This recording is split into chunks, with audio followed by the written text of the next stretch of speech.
Ndini. Makadini. Tripo makadini. Tinofara hedu. Ndachikumbira bvunzo ndo panogara mukadzi watisina shere pano. Ndo panogara ita se. Ndokumbira umuona. Ndini kumbe heni. Ndisikupindi. Ha, mai mungara makamira papa ndikwanisa kubatsira imani. Alright. Pinda heni, ndina machi ataura heni chinzonyani. Alright, nyangwa ndichainonotsa mai mwana. Again taura nyangwa. Nyaya ndafambira pa ndikuda kuzoti makaro ere murumo. Murumo wenyu ubuye. Amai mwana musanyebedzere kudzungaira muda mutsvagira bhonzo muderere imimi murumo wangu amakaro amuziye. Murumo wamakaro ane mugoti amuziye imimi. Amuziye ashumba imi. Saka ndozomavhira mumba kwenyu muya kuzondibvunza zvinhu zvakadaro repanapa.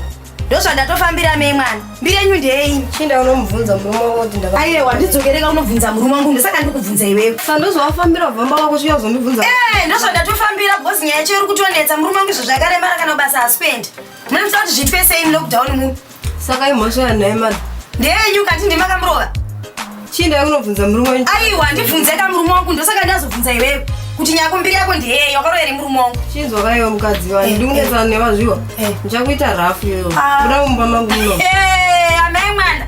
Mune laki chete kungoti murumba menyu. Ngadenda sena kurekidzai kuti ndinoita sei. Roi pasi mudzoke muone ndokuratidza kuti mai ndonzi chiyere. Manje muchazviona. Karo murume wangu ndewako iwewe. Ndiri kudzoka. Kadzoke kamurumo kako ikako kamba ndakaputitsa. Unotonzwa munhu achitoti anzi siyana nemurume wangu tarise oneka fesi kacho ndenge hukiri waridi ngakaenda aka safu inenge kuseri kwechispoon.